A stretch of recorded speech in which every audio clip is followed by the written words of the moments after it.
Hello दोस्तों, मैं कृष्णा स्वागत करता हूं आपका यूनिवर्स इंस्टीट्यूट में।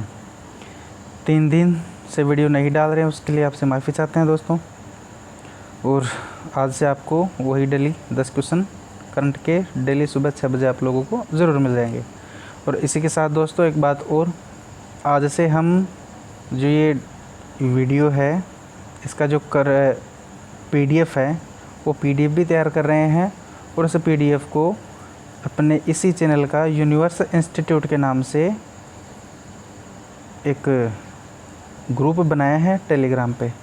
उस पर भी आपको डेली इसकी वीडियो यूट्यूब पे मिलेगा, PDF आपको टेलीग्राम पे मिलेगी, या फिर इसे यूट्यूब में ही कमेंट को पिन कर देंगे दोस्तों। तो शुरू करते हैं दोस्तों आज का सेशन। सामने हो मंजिल तो रास्ते न मोड़ना, जो भी मन में हो वो सपना न तोड़ना, कदम कदम पे मिलेगी मुश्किल आपको, बस सितारे चुनने के लिए कभी ज़मीन मत छोड़ना।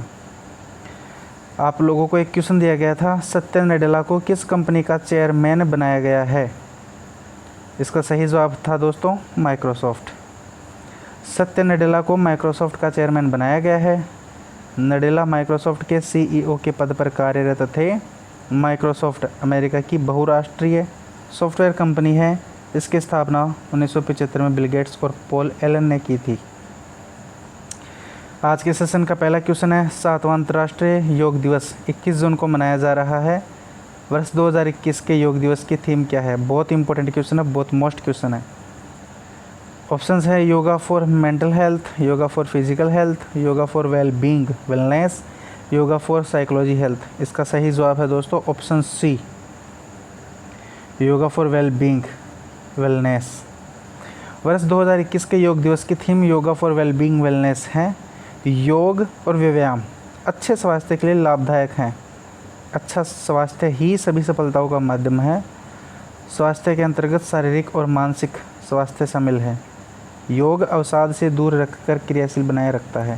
क्वेश्चन नंबर 2, इस साल भारत सरकार का कौन सा मंत्रालय योग एक भारतीय विरासत है अभियान के तहत अंतर्राष्ट्रीय योग दिवस मना रहा है? ऑप्शंस हैं स्वास्थ्य और परिवार कल्याण मंत्रालय, आयुष मंत्रालय, विज्ञान और प्रौद्योगिकी मंत्रालय, संस्कृति मंत्रालय। इसका सही जवाब है दोस्तों ऑप्शन डी, संस्कृति मंत्रालय। इस साल 21 जून को भारत सरकार का संस्कृति मंत्रालय योग एक भारतीय विरासत है अभियान के तहत अंतर्राष्ट्रीय योग दिवस मना रहा है। इस अभियान के तहत देश के 75 सांस्कृतिक स्थलों को योग दिवस के लिए चुना गया। इसके तहत 45 मिनट के योग के बाद 30 मिनट के सांस्कृतिक कार्यक्रम आयोजित किए गए। इसके लिए महाराष्ट्र में 4 स्थलों को चुना गया, पुणे का आगा खान पैलेस, मुंबई की कन्हेरी गुफाएं, औरंगाबाद की एलोरा गुफाएं और नागपुर का पुराना उच्च न्यायालय भवन। क्वेश्चन नंबर 3, भारत किस पहल को लेकर ब्रिक्स देशों के साथ 22 जून से 2 दिवसीय शिखर सम्मेलन आयोजित कर रहा है? ग्रीन हाउस प्रभाव, green allergy, green hydrogen, green fungus. इसका सही जवाब है दोस्तों option C, green hydrogen. Bharat BRICS देशों के साथ मिलकर ग्रीन हाइड्रोजन पहल पर 22 जून से 2 दिवसीय शिखर सम्मेलन आयोजन कर रहा है। यह कार्यक्रम ग्रीन हाइड्रोजन पहलों एवं विचारों को साझा करने के लिए मंच प्रदान करता है। इसे वीडियो कॉन्फ्रेंस के माध्यम से आयोजित किया जाएगा और 23 जून को समाप्त होगा। सम्मेलन के पहले दिन प्रत्येक राष्ट्र के प्रतिनिधि हाइड्रोजन के उपयोग और अपनी भविष्य की योजनाओं को साझा करेंगे। वहीं दूसरे दिन विभिन्न देशों द्वारा समग्र ऊर्जा नीति ढांचे में हाइड्रोजन को एकीकृत करने के विचारों पर चर्चा होगी। क्वेश्चन नंबर 4, पंचगंगा नदी किसकी सहायक नदी है? ऑप्शंस है गोदावरी नदी, कृष्णा नदी, कावेरी नदी, तुंगभद्रा नदी। इसका सही जवाब है दोस्तों ऑप्शन बी, कृष्णा नदी। पंचगंगा कृष्णा नदी की सहायक नदी है जो महाराष्ट्र के कोल्हापुर से होकर बहती है। इन दिनों पश्चिमी महाराष्ट्र, रायगढ़, ठाणे, सतारा, कोल्हापुर जिलों में भारी बारिश जारी है। इससे पंचगंगा नदी का जलस्तर बढ़ गया है। आपको बता दें पंचगंगा नदी का निर्माण अन्य 4 नदियों द्वारा हुआ है। यह नदियां हैं कसारी, कुंभी, तुलसी और भोगवती। यह नदी पर्यटकों के आकर्षण का भी केंद्र है। क्वेश्चन नंबर 5, उड़ीसा सरकार ने माता पिता को खोने वाले अनाथ बच्चों के लिए एक विशेष सहायता योजना शुरू की है। इस योजना का नाम क्या है? आशीर्वाद, परोपकार, उपकार, परमार्थ। सही जवाब है दोस्तों ऑप्शन ए आशीर्वाद। उड़ीसा सरकार ने माता पिता को खो देने वाले अनाथ बच्चों के लिए आशीर्वाद योजना शुरू की है। इस योजना के तहत अनाथ बच्चों को हर महीने 2,500 रुपये दिए जाएंगे। बच्चों को 18 साल तक का होने तक सरकार सहायता देती रहेगी। यदि कोई बच्चा कमाने वाले माता पिता में से एक को खो देता है, या माता को या पिता को, जो कमाने वाला हो, तो वह प्रति माह 1,500 रुपये पाने का हकदार होगा। इस योजना को 1 अप्रैल 2020 से लागू माना जाएगा। क्वेश्चन नंबर 6, दिव्यांगजनों में खेलों के प्रति रुचि और पैरालंपिक में उनके अच्छे प्रदर्शन को देखते हुए किस मंत्रालय ने देश के विभिन्न हिस्सों में 5 दिव्यांग खेल केंद्र स्थापित करने का निर्णय लिया है? स्वास्थ्य एवं परिवार कल्याण मंत्रालय, सामाजिक न्याय एवं अधिकारिता मंत्रालय, खेल मंत्रालय, आयुष मंत्रालय। इसका सही जवाब है दोस्तों ऑप्शन बी, सामाजिक न्याय एवं अधिकारिता मंत्रालय। सामाजिक न्याय एवं अधिकारिता मंत्रालय ने देश के विभिन्न हिस्सों में 5 दिव्यांगता खेल केंद्र स्थापित करने का निर्णय लिया है। शुरुआत में इस तरह का केंद्र खोलने के लिए अहमदाबाद सरकार की पहचान की गई है। इसका उद्देश्य दिव्यांगजनों का सशक्तिकरण करना और देश के समग्र विकास के लिए उन्हें समाज की मुख्य धारा में लाना है। क्वेश्चन नंबर 7, विश्व संगीत दिवस कब मनाया जाता है? 21 जून, 22 जून, 23 जून, 24 जून। इसका सही जवाब है दोस्तों ऑप्शन ए 21 जून। आज ही 21 जून को ही योग दिवस है और 21 जून को ही संगीत दिवस है, विश्व संगीत दिवस।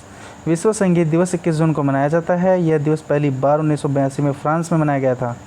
इसका उद्देश्य लोगों को सड़कों पर लाकर संगीत सुनने का आनंद प्रदान करना था। Question number 8, national green tribunal NGT ने किस बांध परियोजना के खिलाफ कानूनी कार्यवाही बंद कर दी है? ऑप्शंस हैं सरदार सरोवर बांध परियोजना, सलाल बांध परियोजना, किशनगंगा बांध परियोजना, मेकेदातु बांध परियोजना।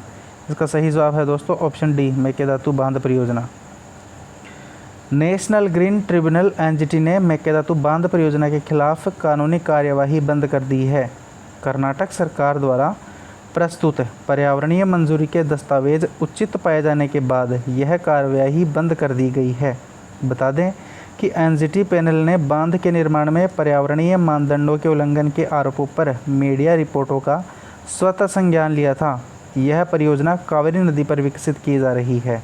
क्वेश्चन नंबर 9, हाल ही में किस राज्य ने मुख्यमंत्री के लिए आर्थिक सलाहकार परिषद के गठन की घोषणा की है? ऑप्शंस हैं तमिलनाडु, केरल, तेलंगाना, आंध्र प्रदेश। इसका सही जवाब है दोस्तों ऑप्शन ए, तमिलनाडु। तमिलनाडु ने मुख्यमंत्री के लिए आर्थिक सलाहकार परिषद के गठन की घोषणा की है। इसके माध्यम से तमिलनाडु सरकार के लिए समावेशी आर्थिक विकास का फ्रेमवर्क तैयार किया जाएगा।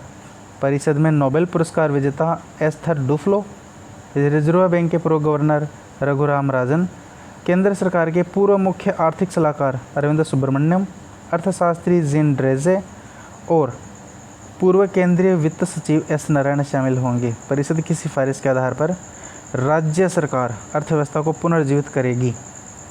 क्वेश्चन नंबर 10, मध्य प्रदेश के वन विभाग ने कोविड-19 के परीक्षण के लिए 5 टाइगर रिजर्व में बाघों के रक्त के नमूने लेने का फैसला किया है। यह टाइगर रिजर्व मध्य प्रदेश के किस जिले में स्थित है? ऑप्शंस हैं बालाघाट, सिवनी और छिंदवाड़ा, बैतूल, होशंगाबाद। ऑप्शंस है इसका सही जवाब है दोस्तों ऑप्शन बी, सिवनी और छिंदवाड़ा। 5 टाइगर रिजर्व मध्य प्रदेश के सिवनी और छिंदवाड़ा जिले में स्थित है। यह टाइगर रिजर्व राष्ट्रीय उद्यान है जो महाराष्ट्र और मध्य प्रदेश की सीमा पर स्थित है। इसका कुछ भाग महाराष्ट्र में स्थित है। और आज का अभ्यास प्रश्न, ईरान के एकमात्र परमाणु ऊर्जा संयंत्र को आपातकालीन स्थिति के कारण बंद किया गया है। यह संयंत्र कहाँ स्थित है? ऑप्शंस है पोर्ट सिटी बुशहर, तेहरान, बंदर अब्बास, जाहेदान।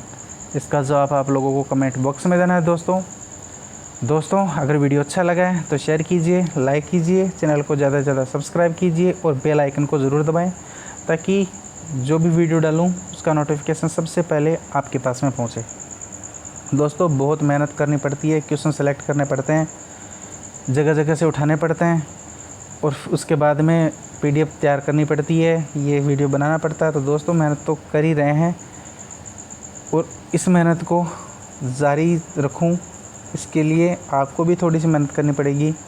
चैनल को ज़्यादा से ज़्यादा शेयर करना पड़ेगा, सब्सक्राइब करना पड़ेगा, वीडियो को शेयर करना पड़ेगा, लाइक करना पड़ेगा। तो दोस्तों इतना काम तो आप कर ही सकते हो। और एक बात जो वीडियो के शुरू में भी बताई थी कि आज से PDF यूनिवर्स इंस्टीट्यूट के टेलीग्राम ग्रुप में डाल दी जाएगी, तो वहाँ से इसको डाउनलोड कर सकते हैं। यही PDF मिल जाएगी आप लोगों को। ठीक है दोस्तों, तो अलविदा लेते हैं दोस्तों, मिलते हैं अगले सेशन में। शुक्रिया।